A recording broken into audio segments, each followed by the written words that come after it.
There is a moment that every empath knows.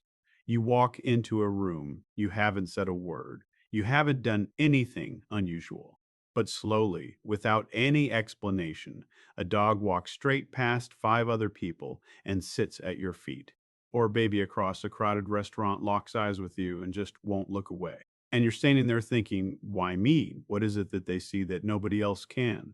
Most people laugh it off. They call it a coincidence. They say the dog is just friendly or the baby is just curious.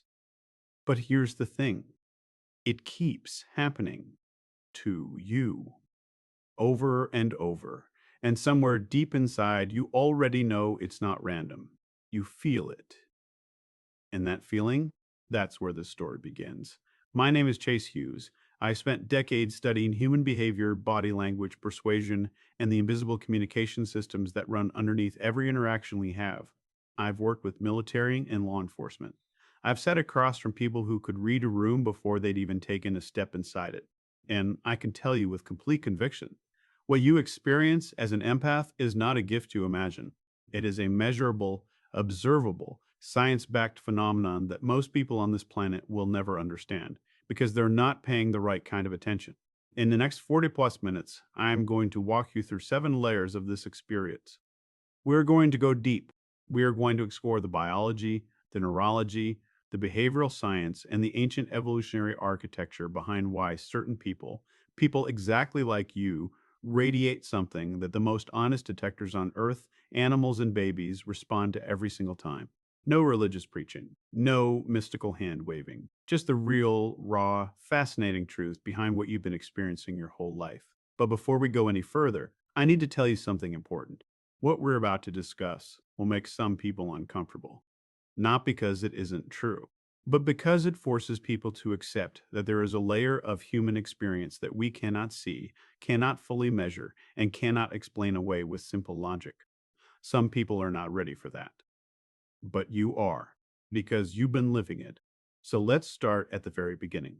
Let's start with what an empath actually is, not the pop psychology version, not the social media version, the real version, the one that science is slowly but surely catching up to. An empath is not someone who is just really sensitive. An empath is a person whose nervous system is neurologically wired to pick up, process, and physically respond to the emotional and physiological states of others. This is not poetic language. This is literal. The empath's brain has a mirror neuron system that is significantly more active than the average person's. Mirror neurons are the cells in your brain that fire when you watch someone else experience something, as if you yourself are experiencing. When you see someone cry, your mirror neurons fire. When you watch someone get hurt, your body flinches. Most people experience a mild version of this. Empaths experience an amplified, full body version that can be overwhelming, exhausting, and at the same time, extraordinarily powerful. But here is where things become interesting. Mirror neurons don't just respond to what you see. Research coming out of places like the Heart Math Institute and various neuroscience labs across the world is beginning to show that the human heart and nervous system generate electromagnetic fields that actually reach beyond the body.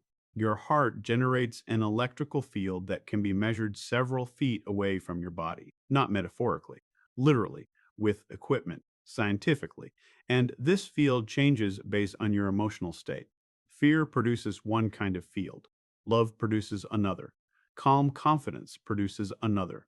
These fields are real, they are measurable, and they interact with the fields of every living being around you.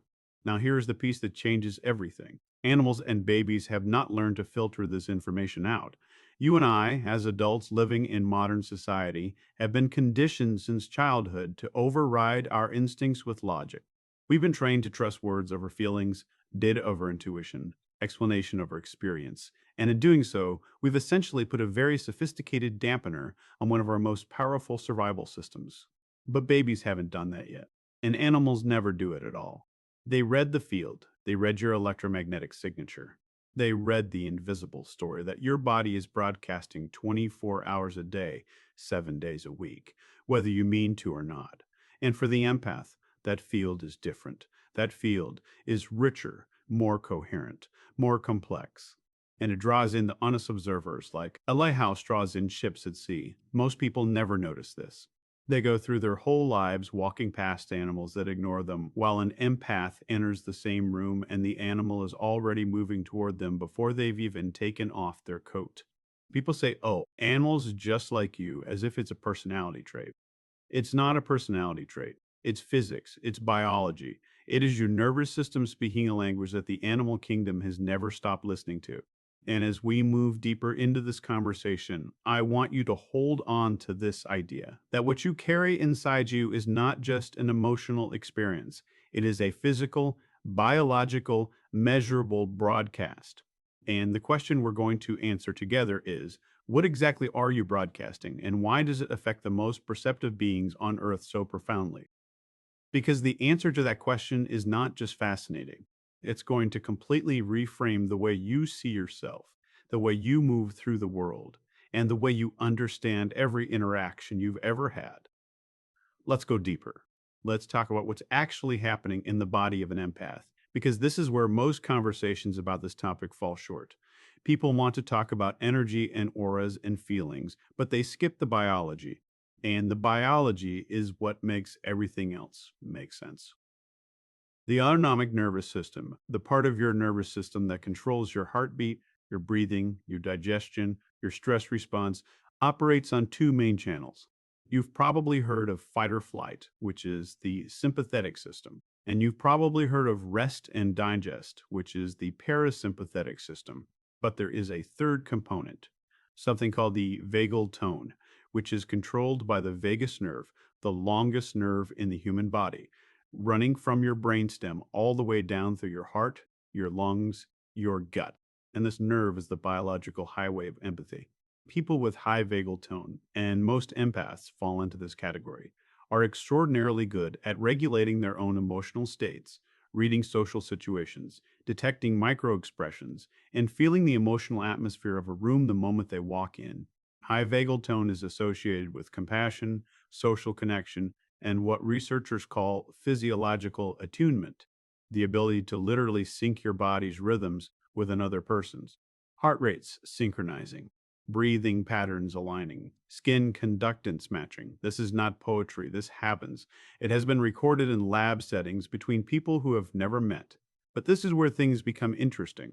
Research has shown that when a person with high vagal tone, an empath, enters a space, their nervous system begins broadcasting a kind of physiological invitation, a signal that says at a completely subconscious biological level, I am safe, I am regulated, I am present, and every creature in that room with a functioning nervous system picks it up. Think about what a baby is looking for in the world. A baby has zero cognitive ability to evaluate a person's character, their history, their words, their social status. A baby has exactly one tool, their nervous system, and their nervous system is continuously scanning the environment for one thing, safety. The baby is not thinking that person looks nice. The baby is feeling that person's field is calm, coherent, and non threatening. And so the baby stares, not out of curiosity, out of recognition, out of something ancient and biological that says, this person is safe. This person's nervous system speaks a language I understand. Animals operate on the same principle, but even more intensely. A dog's sensory system is almost incomprehensibly more sophisticated than ours. They can hear frequencies we can't. They can smell things we can't. And what is now being increasingly studied is that they can detect changes in the electromagnetic field of the human heart. There are studies where trained dogs detected cardiac events in humans, not because they were trained to respond to symptoms, but because something in the human's physiology changed and the dog felt it before it happened. Dogs used in therapy settings have been observed moving specifically toward individuals in emotional distress in a room full of people, not after the person showed symptoms, but before anything visible happened. That is field reading. That is the electromagnetic broadcast of a nervous system in distress, and the dog responding to the signal, not the behavior. Now, what makes the empath different? What makes the empath the person the dog chooses, the baby fixates on, is not that the empath is somehow mystically special in a way that others aren't. What makes the empath different is coherence. Let me explain what I mean by that. The Heart Math Institute, based in Boulder Creek, California, has been studying the relationship between emotional states and heart rhythms for over 30 years.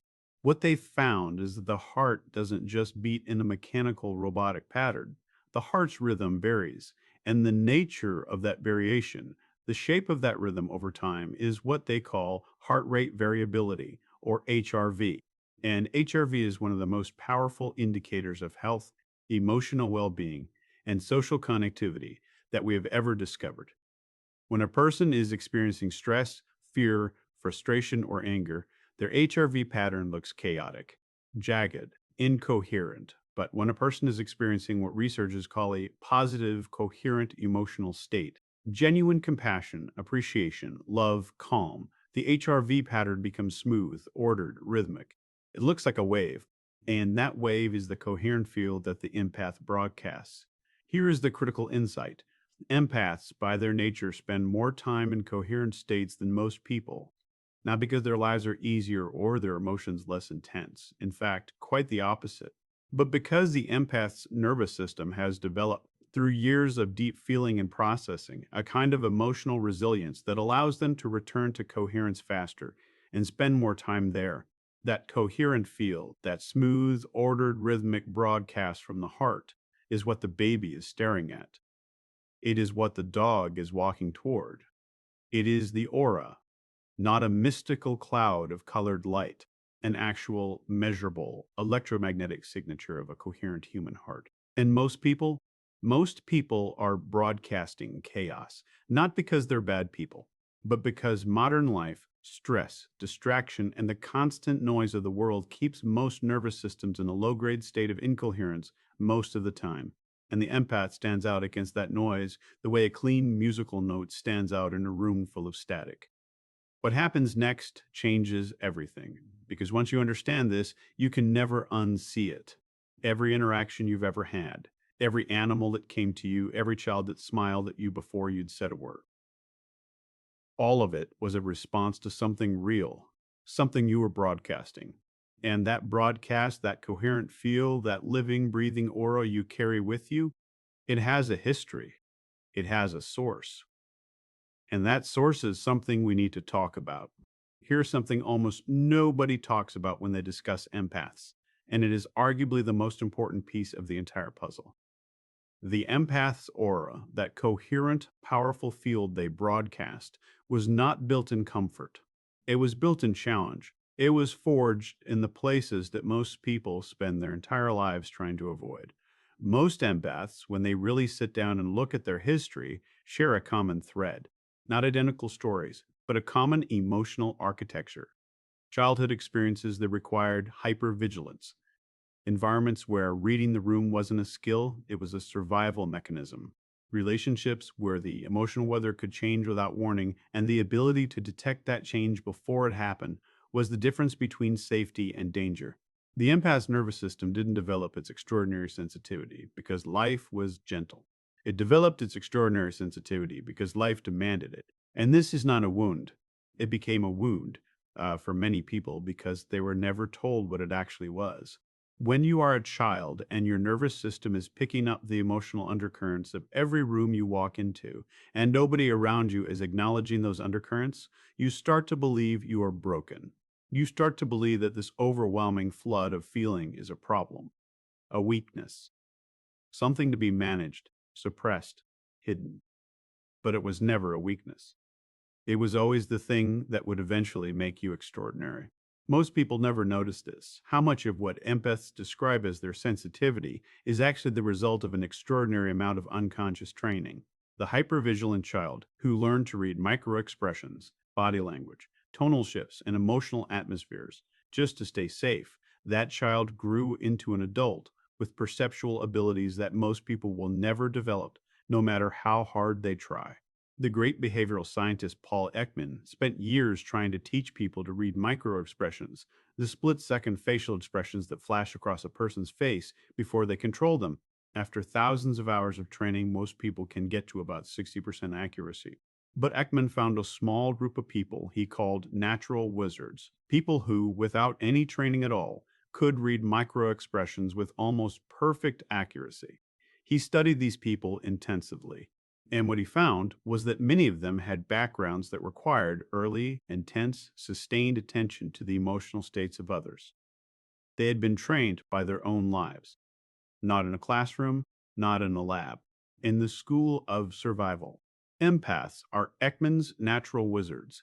The field they broadcast is coherent, not despite what they've been through, but because of it. Every time they felt something deeply and processed it, every time they sat with another person's pain and allowed themselves to genuinely feel it rather than shutting it down. Every time they chose compassion when the easier choice was indifference. Each of those moments was a neurological workout that built the most sophisticated social nervous system that human biology is capable of producing. And the aura, the field, the thing that babies stare at and animals walk toward, is the living output of all of that work, all of that feeling, all of that survival and growth and deep, honest human experience. It is the most authentic thing in the room. But this is where things become interesting because there is a shadow side to this story that we have to acknowledge.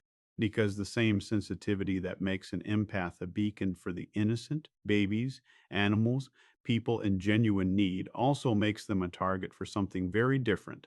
And understanding the shadow is just as important as celebrating the light. Let's talk about what most people in this space are afraid to say directly. Because it's one thing to understand that you radiate something powerful. It's another thing entirely to understand who else notices it and why. The empath's field is coherent.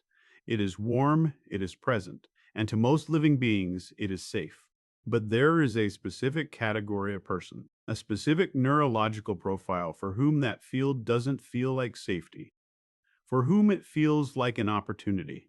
And those people are what behavioral science calls high conflict personalities, or in the more extreme clinical range, individuals with narcissistic or dark triad traits. Here's why this matters. A person with narcissistic traits has a nervous system that is at its core dysregulated. Underneath the confidence and the charm and the control, there is a profound internal incoherence, a deep inability to self regulate without external input. And the empath broadcasting that coherent, warm, stabilizing field is the most potent source of external regulation they have ever encountered. It is not love they feel for the empath, it is recognition. The recognition that this person's field can do something for them that they cannot do for themselves. And so they move toward the empath the same way a cold person moves toward a fire. Not to honor the fire, not to protect it, but to use it, to absorb its warmth until the fire has nothing left. Most empaths have experienced this. The relationship that started with an intensity that felt like recognition, like finally someone who sees me, and slowly became a dynamic where you were giving everything and receiving very little, where your sensitivity, your capacity for compassion was being used as a resource rather than cherished as a gift, where you found yourself pouring your coherent field into someone else's chaos until you felt like you had nothing left. This is not a failure of the empath. It is a predictable outcome of a biological dynamic that nobody ever explained to you. You are a coherent signal in a world of static, and certain people, people whose nervous systems were desperate for coherence, found you irresistible. And because your nervous system is wired for compassion, because you genuinely feel other people's pain, you believe that your love could heal them. But here's the truth. You cannot make a dysregulated nervous system coherent by sacrificing the coherence of your own. You can only help someone regulate when your own regulation is protected. What happens next changes everything in terms of how you choose your relationships and how you protect your field. Because the empath who learns to recognize this dynamic, who learns to distinguish between the baby and the animal, who approach the field with innocence, and the high conflict personality, who approaches the field with appetite, that empath becomes genuinely unstoppable. Not because they close off, not because they become cold or guarded, but because they learn the difference between giving from overflow and giving from depletion, between open hearted presence and unguarded vulnerability. This is the maturation of the empath. This is what happens when sensitivity becomes strength. When the thing that used to leave you exhausted and confused becomes the most powerful tool you have ever carried. Now I want to shift the focus. because we've talked about what empaths experience and we've talked about who responds to their field. But I want to talk about something that goes even deeper. I want to talk about what happens inside an empath's brain and body when they are operating at their full capacity, when they are not depleted, not overwhelmed, not pouring themselves into the wrong places. I want to talk about what the empath looks like when they are fully alive, because most empaths have only seen glimpses of it, moments where everything clicked, where you walked into a room and you could feel the entire emotional landscape of the space like a physical sensation, where you sat with someone in pain and something in you knew exactly what they needed. Not what they asked for, not what they said, but what they actually needed. And you gave them that, and you watched something shift in them, where an animal you had never met before approached you with complete trust, as if it had known you its whole life. Those moments are not accidents. Those moments are what you are capable of at all times once you understand your own architecture and how to maintain it. The brain of a deeply functioning empath shows some fascinating characteristics.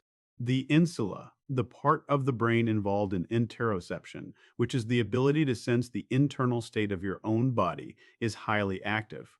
The anterior cingulate cortex, which is involved in empathy, decision making, and the integration of emotion and cognition, is highly active. The amygdala, the brain's threat detection center, is sensitive, but in a well regulated empath, not reactive.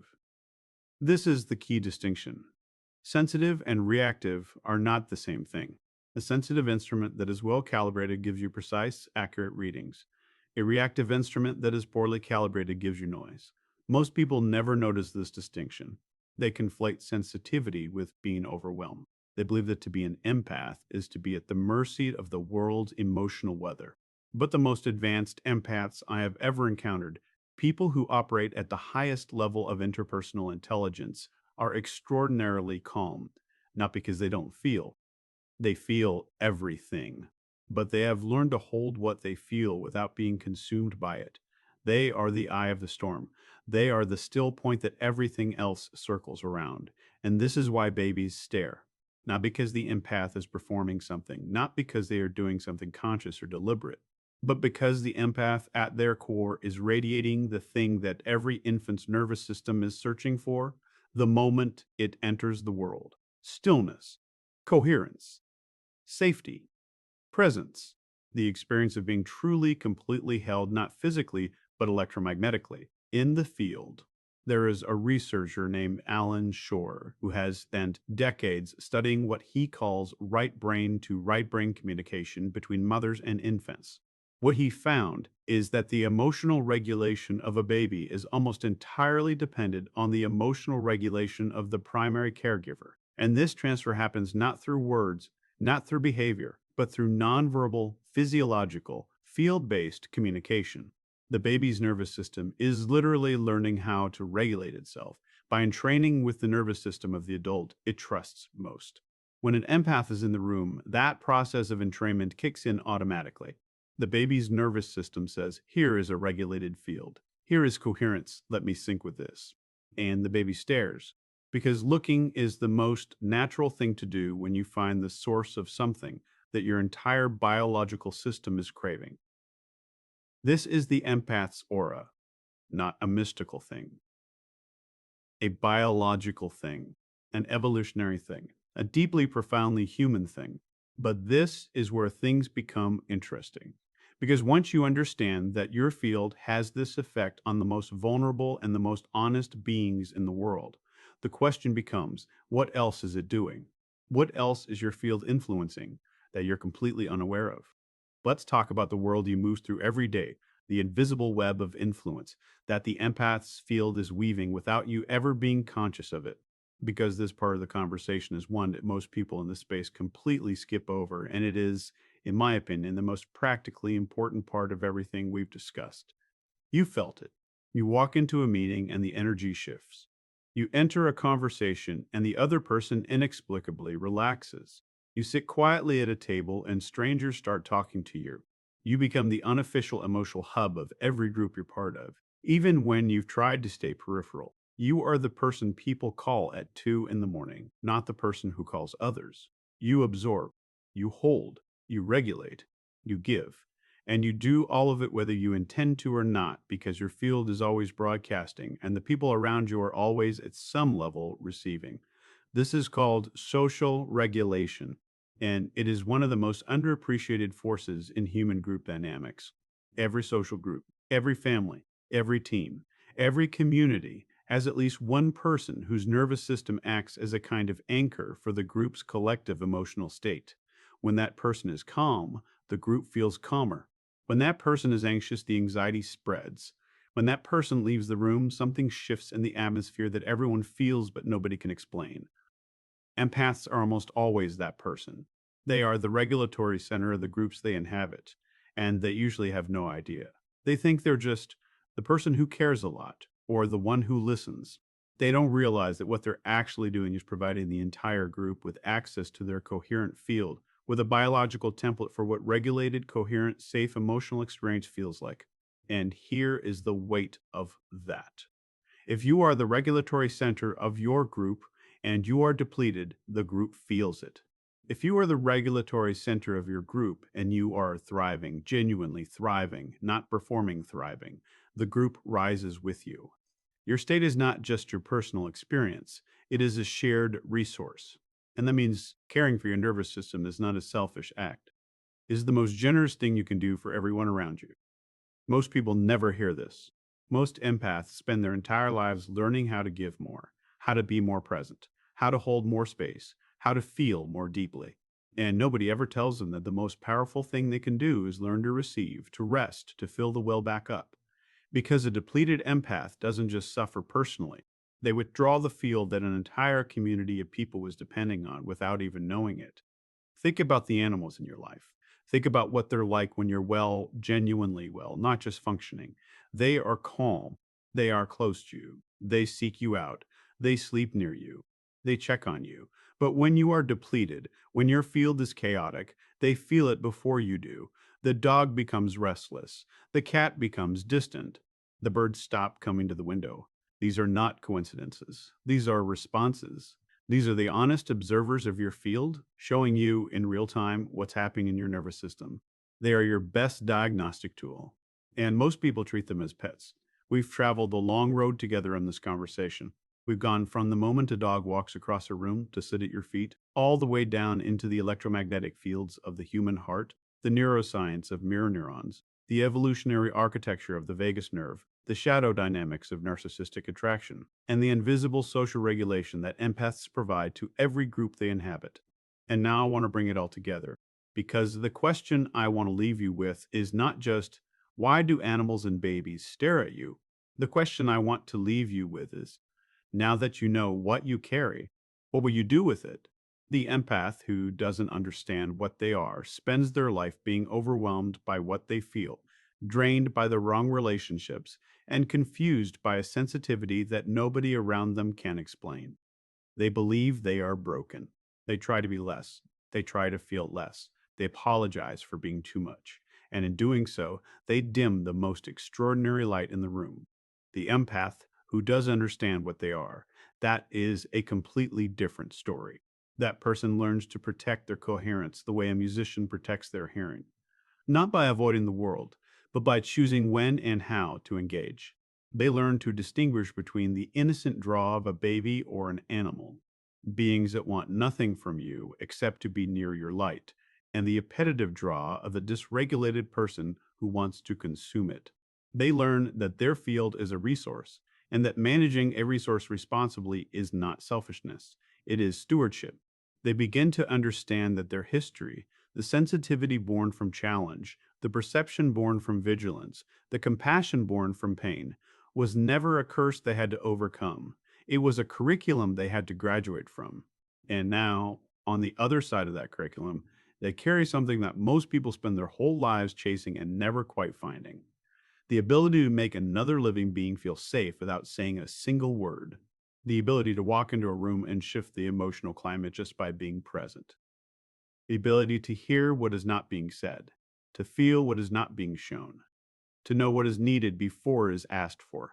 A baby locks eyes with you across a crowded room and holds your gaze. A dog you'd never met walks straight to you and leans against your leg. A stranger in pain finds you in a room full of people and starts talking. Not because they chose you rationally, but because something in their nervous system recognized something in yours and said, "There, go there. You will be safe there."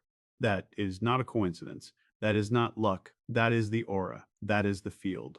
That is the living, breathing, electromagnetic, neurological, evolutionary, deeply human result of everything you've ever felt, survived, processed, and grown through. It is the most honest thing about you, and it has been speaking for you quietly, consistently, to the most perceptive beings on earth your entire life. Most people never notice what they carry. You, after this conversation, have no excuse for that. The animals know, the babies know. The only question left is, do you take care of your field? Protect your coherence. Rest when you need to rest. Choose relationships that honor the light you carry rather than feeding on it. And the next time a dog crosses a room to sit at your feet, or a baby locks eyes with you and won't look away, don't laugh it off. Don't call it a coincidence. Let it be what it is, the most honest compliment in the world, from the most honest observers in the world, recognizing the most extraordinary thing you will ever carry. You are the signal in a world full of noise. Don't you dare turn it down.